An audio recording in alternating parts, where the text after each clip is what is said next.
India TV YouTube channel को subscribe करें और बेल आइकन दबाएं।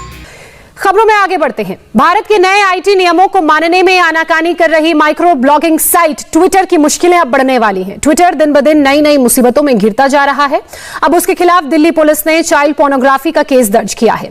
एक तरफ ट्विटर इंडिया पर इस बेहद गंभीर आरोप में एफआईआर दर्ज हुई है, तो दूसरी तरफ देश के आईटी मंत्री रविशंकर प्रसाद और कांग्रेस के सीनियर एमपी शशि थरूर का अकाउंट ब्लॉक करने पर ट्विटर से जवाब मांगा गया है। संसदीय समिति ने ट्विटर से इस मामले में 2 दिन के अंदर जवाब मांगा है।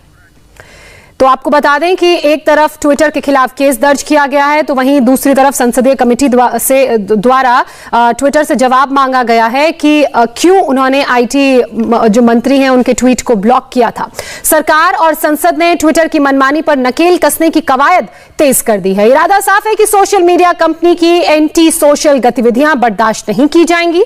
सरकार 2 टूक ये कह चुकी है कि ट्विटर को देश के नियम कानून मानने ही होंगे, और अब शशि थरूर की अगुवाई वाली संसदीय समिति ने भी ट्विटर को जवाब तलब कर उससे लक्ष्मण रेखा ना लांघने को कहा है। ये नसीहत दी है। ट्विटर के खिलाफ देश में 4 शहरों में मुकदमे दर्ज हो चुके हैं। दिल्ली में चाइल्ड पोर्नोग्राफी की एफआईआर दर्ज हुई है, तो गाजियाबाद में पहले से फेक न्यूज केस में मुकदमा ट्विटर पर दर्ज है। यह मामला कर्नाटक हाईकोर्ट और सुप्रीम कोर्ट में भी चल रहा है। ट्विटर ने 2 दिन पहले ही अपनी वेबसाइट पर भारत का गलत नक्शा दिखाया था। इसके खिलाफ भी उत्तर प्रदेश के बुलंदशहर के बाद मध्य प्रदेश में भी ट्विटर के इंडिया हेड यानी कि मनीष माहेश्वरी पर एफआईआर दर्ज की गई है। ट्विटर पर चाइल्ड पोर्नोग्राफी और झूठ बोलने के आरोप में राष्ट्रीय बाल अधिकार संरक्षण आयोग ने शिकायत दर्ज कराई है। आयोग के चीफ प्रियांक कानूनगो ने ट्विटर के खिलाफ अदालती कार्रवाई की भी बात कही है।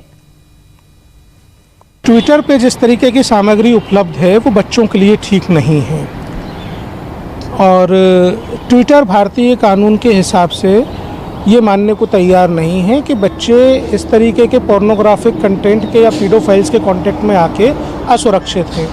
ये मूल रूप से तो सभ्यताओं का संघर्ष है। हमारी सभ्यता, हमारी संस्कृति, हमारे कानून इसकी इजाज़त नहीं देते, इसलिए हमने दिल्ली पुलिस को इसके खिलाफ कार्रवाई करने को कहा था। जब हमने ट्विटर की जांच की, एक मामला जिसमें एक व्यक्ति ने बच्चे का फ़ोटो ट्विटर पे पोस्ट किया था, फिर बच्चे को रेप थ्रेट्स दिए गए। एक अन्य मामला जिसमें ट्विटर पे पोर्नोग्राफिक कंटेंट उपलब्ध था।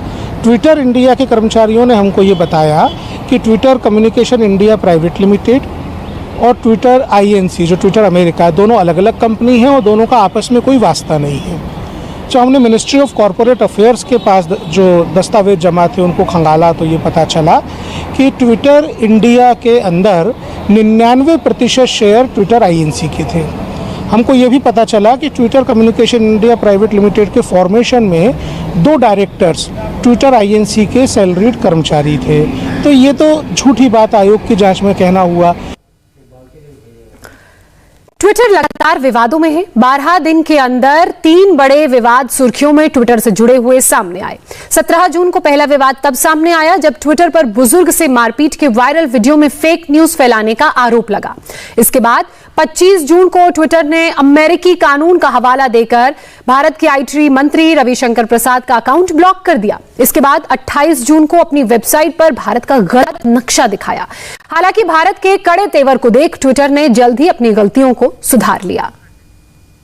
सोशल मीडिया कंपनियों की एंटी सोशल हरकतें बर्दाश्त नहीं की जाएंगी। इसे लेकर संसदीय समिति भी सख्त हो गई है। संसद की समिति ने ट्विटर से पूछा है कि उसने रविशंकर प्रसाद और शशि थरूर का अकाउंट क्यों ब्लॉक किया। इस मामले में ट्विटर से 2 दिन के अंदर जवाब देने को भी कहा गया है।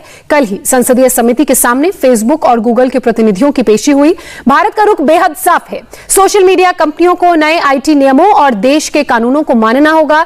डेटा सिक्योरिटी, प्राइवेसी नियमों का पालन करना होगा। कम्युनिटी गाइडलाइंस के खिलाफ कंटेंट पर सख्ती बरतनी होगी। और इसे लेकर गूगल ने संसद की समिति के सामने 95 लाख से ज्यादा वीडियोस हटाने और यूट्यूब पर 22 लाख से ज्यादा चैनल्स बंद करने की जानकारी दी। तो वहीं फेसबुक 15 जुलाई तक गाइडलाइंस के खिलाफ कंटेंट हटाने की रिपोर्ट देगा। तो ये वो सारी बातें हैं। जो गूगल और फेसबुक की तरफ से संसदीय कमेटी के सामने कही गई हैं। संसदीय समिति के सामने गूगल ने एक बड़ा कबूलनामा किया है। कमेटी ने गूगल से पूछा कि क्या वो लोगों की बातें सुनता है।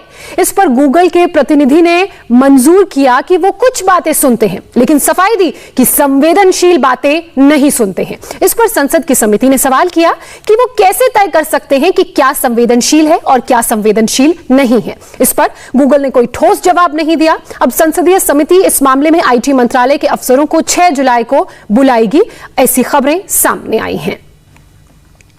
फिलहाल वक्त हमारे लिए एक छोटे से ब्रेक का है। ब्रेक के बाद देखिए बिहार में कहां बरामद हुए 8 ड्रोन। नमस्ते, मैं हूं मीनाक्षी जोशी।